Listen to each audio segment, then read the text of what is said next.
முடிஞ்சிருச்சு. இப்ப அடுத்து ஒரு சீனி விடியா ஆட்டம்பாம் வரணும்ல. அடுத்து வருவதற்கு தயாராக செல்வி மீனாட்சி மட்டும் சொல்லக்கூடாதோ, ஜெயஸ்ரீ மீனாட்சி அவர்கள் வந்திருக்காங்க. ஜெயஸ்ரீ மீனாட்சி குறுகிய காலத்தில் விரைவாக வளர்ந்த ஒரு குறுகிய கால பயிர். வேகமா அவங்களுக்கு கிடைத்த வாய்ப்புகளும் அப்படி நல்ல பேச்சாளராக வளர்ந்து 100 எழுத்தாளர்கள் இருக்கிற ஒரு சபையில் பேசுகின்ற வாய்ப்பு வளர்ந்து வரும் பேச்சாளரான மீனாட்சிக்கு கிடைத்திருக்கிறது என்றால் அது மீனாட்சியினுடைய அருள் என்றுதான் சொல்ல வேண்டும். அது மட்டும் இல்ல, நேத்து சென்னையில் நடைபெற்ற புத்தக கண்காட்சியில் வாசிப்பது எவ்வளவு இனிமையானது என்ற பொருளில் மிக அருமையாக ஒரு சொற்பொழிவாற்றிவிட்டு வருகை தந்திருக்கிற மீனாட்சி அவர்கள் சமூகமே நம்முடைய வளர்ச்சிக்கு காரணம்னு பேச வராங்க. அவங்களை உங்கள் சார்பாக வரவேற்று மகிழ்கின்றோம். மதுரை கம்பன் கழகமே அதிர்ந்து போகும் அளவிற்கு தமிழுக்கு சமூக சேவை செய்து கொண்டிருக்கும் நடுவர் அவர்களே, தான் பெற்ற பிள்ளையை ஏன் பெற்றோம் என்றுதான் தாய் என்று மாண்டு போனாள். தந்தையும் இப்பிள்ளை உருப்படாதென்றுதான் தணலிலே வெந்து போனார். ஊன் பெற்று உயிர் கொடுத்த இறைவனும் உயரத்தில் நின்று கொண்டான். உதிரத்தின் அணுவிலே தமிழ் அன்னை மட்டும்தான் உறவாக வந்து நின்றாய் என்று சொன்னார் கவியரசர் கண்ணதாசன். கவியரசர் கண்ணதாசனுக்கு என்ன ஆச்சு? அம்மா கை விட்டுட்டாங்க, அப்பா கை விட்டுட்டாங்க. கடைசியில கவியரசர் என்ற பட்டம் கொடுத்து இந்த சமூகம் மட்டுமே அவரை உயர்த்தி நிக்க வச்சுச்சு. ஆமாவா இல்லையா நடுவர்களே? கண்டிப்பா. எல்லாத்துலயும் குத்தம் கண்டுபிடிக்கிறது தாங்க குடும்பம். இந்த பப்ளிக் எக்ஸாம்னு ஒண்ணு எழுதுவோம், மார்க்னு ஒண்ணு வரும். அவ்வளவு நாள் எங்க இருக்காங்கன்னே தெரியாது. அன்னைக்கு போனா வரும், எல்லா சொந்தக்காரங்களும் அன்னைக்கு ஆஜராயிருவாங்க. அத்தை பொண்ணு மாமா பொண்ணு ஒன்னா 10th பப்ளிக் எழுதிட்டா போதும், முடிஞ்சது, அவ்வளவுதாங்க. நல்லா இருந்த தங்கச்சி அக்காவையும் கெடுத்துட்டு குடும்பத்துக்குள்ளே கும்மி அடிச்சுட்டு போயிருவாங்க. ஆமா, நான் பட்ட கஷ்டம் இருக்கே. என் தங்கச்சியை விட 10 மார்க் கூட வாங்கிட்டாங்க. திருப்பி திருப்பி திருப்பி உட்கார்ந்து டோட்டல் போட்டு அது எப்படி இப்படி வரும்? அதுக்கு என்ன மார்க்க ஒன்னாவா ஆக்க முடியும்? என்ன என்ன பேசுறாங்கன்னே புரியாம பேசிட்டு இருக்காங்க நடுவர்களே. அத்தை மாமான்னு 2 பேர் இருக்காங்க.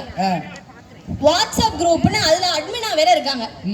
என் பையன் குக் பண்றான், ஓ பொண்ணு டான்ஸ் ஆடுறா அப்படின்னு கம்பாரிசன் வேற.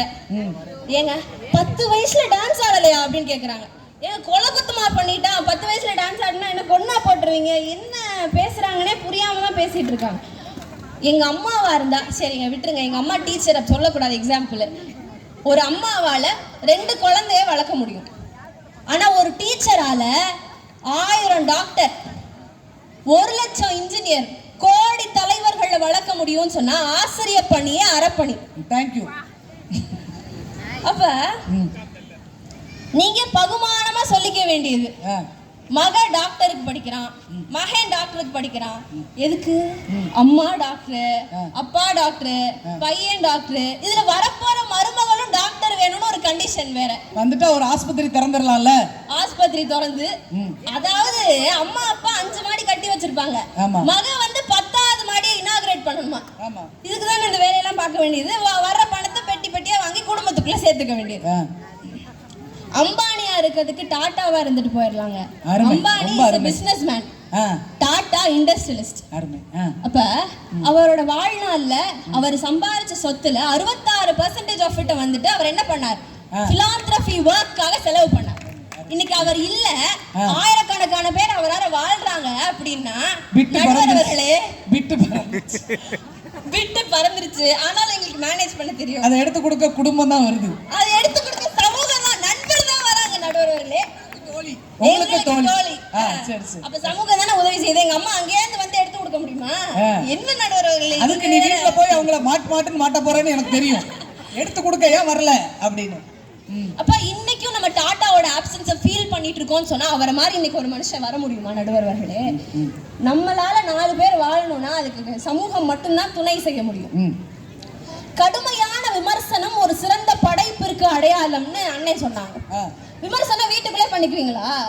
சமூகம் தான் உங்களை விமர்சிக்க வேண்டும். சமூகம் விமர்சிச்சாதான் இவனுக்காக நான் வாழ்றேயா, இவனுக்காக நான் நல்லா வந்து காட்டுவேன்னு சொல்லி எவ்வளவு ஒரு ஸ்பிரிட்டோட வரீங்க. ஆமா, பஞ்சு சொல்லுங்க. நம்மள வாழவே கூடாதுன்னு நினைக்கிறவன் முன்னால செம்மையா வாழ்ந்து காட்டுறது அவனுக்கு நம்ம கொடுக்கிற தண்டனை. சொல்லுங்க. அதுதான் அந்த பாட்டுல சொல்லுவாங்க, உளி தாங்கும் கற்கள் தானே மண் மீது சிலையாகும், வழி தாங்கும் நெஞ்சம் தானே சொல்லுவாங்களா இல்லையா? ஆமா. இப்ப குகேஷ்க்கு அவங்க அம்மா அப்பா தான் உதவி செஞ்சாங்க. அவங்க அம்மா அப்பா தான் வந்து பேக் போனா இருந்தாங்கன்னு உங்களுக்கு எப்படி தெரியும் மதுமிதா அவர்களே? குகேஷ் அப்படின்னு ஒரு பையன் இருக்கான். அவன் அவார்டு வாங்கும் போது அவங்க அம்மா அழுதாங்க, அப்பா சிரிச்சாரு. அவங்க அப்பா தான் எல்லா டிராவலுக்கும் கூட்டிட்டு போனாரு. இதெல்லாம் உங்களுக்கு எப்படி தெரியும்? சமூக வலைத்தளம் அப்படின்னு ஒண்ணு இல்லைன்னா எப்படி தெரிஞ்சிருக்கும் அப்படிங்கிறது தான் என்னோட கேள்வி. அருமை. நம்ம மக்கள் பலவாரியான பீப்புள் எப்படி பண்றாங்கன்னா கலர் கலரா ரீல்ஸ் போடுறாங்க. பாத்ரூம் டூர்ன்றான், ரூம் டூர்ன்றான். இதுல பிக் பாஸ்னு ஒண்ணு நிகழ்ச்சியை வந்து அடுத்தவன் வாழ்க்கையை பாக்குறதுக்கு குடும்பத்தோட உட்கார்ந்து வேற பாக்குறீங்க. அப்ப இதெல்லாம் உங்களை வளர்க்குதா? குடும்பத்தோட சீரழிஞ்சு போனா என்ன நடுவர்களே அர்த்தம் இது? ஒரு நிமிஷம். குண்டு சட்டிக்குள்ளே குதிரை ஓட்டினா வாழ்க்கை வாழ முடியுமா? இன்னைக்கு இருக்கிற பிள்ளைங்க நாங்க அம்மா அப்பா இவங்க தான் என் அப்பான்னு சொல்றதுல எனக்கு பெருமை கிடையாது.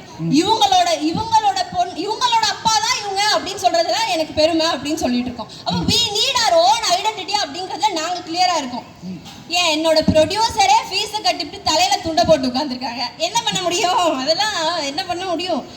108 100ல போனா 108ல வருவோம் அப்படின்னு சொன்னாங்க. அந்த 108 ஓட்டுறது யாரு? உங்க அம்மாவும் அப்பா ஓட்டிட்டு வராங்க. சமூகம் தானே ஓட்டுது. அவரு நடுவர்களே ஹரி அண்ணே வீட்டுல வலிக்கி விழுந்துட்டாங்கன்னு வச்சுக்குவோம். ஏமா பாவம் பிளேயர்மா அவரு வலிக்கி விழுந்துட்டாங்க நடுவர்களே. ஒரு அம்மாவை தூக்கி விட முடியும், மாவு அரைக்க முடியுமே தவிர மாவு கட்டு போட முடியுமா? அதுக்கு சமூகம் தேவைப்படுதா இல்லையா? இல்ல முதல் கோணல் முற்றிலும் கோணலாம்.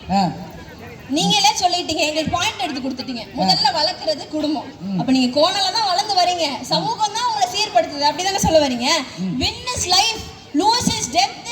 இப்போ உங்களுக்கு பேரண்ட்ஸ் சொல்லி கொடுத்துட்டு இருக்காங்க. ஆனா நண்பர்கள் win is life, lose is second opportunity சொல்லி கொடுக்கறான் அப்படின்னு சொன்னா நடுவர்களே இது வந்து நோட் பண்ணக்கூடிய ஒரு விஷயம். நோட் பண்ணுங்கப்பா, நோட் பண்ணுங்க. எதையுமே எதிர்பார்க்காம நம்மள படிக்க வைக்கிறாங்களா அப்படின்னு அண்ணா சொன்னாங்க. எதுக்குங்க படிக்க வைக்கிறாங்க? ஐஐடி எம்ஐடி அவ்வளோ ஃபீஸ் கட்டி எதுக்காக படிக்க வைக்கணும்? எல்லாம் மணி பேக் பாலிசி தானே.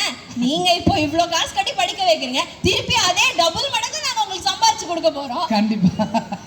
வாழ்த்துக்கள். முடிச்சிருக்கப்பா. அன்னைக்கு கூட நடுவர்களே ஒரு போன வாரம் இருக்கும், அண்ணனோட ஸ்டேட்டஸ் பார்த்தேன். கலர் கலரா ரீல்ஸ்.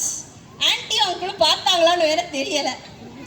ஏமா எல்லா விஷயத்தையும் மேடையில சொல்லிடுறாங்க. பக்கு பக்குன்னு இருக்கு.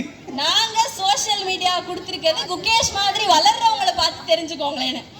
நீங்க பண்ற வேலையெல்லாம் எப்படி இருக்குன்னு பாத்துக்கோங்க நடுவர்களே. நீங்க ஏற்கனவே நிறைய வளர்ந்துட்டாங்க.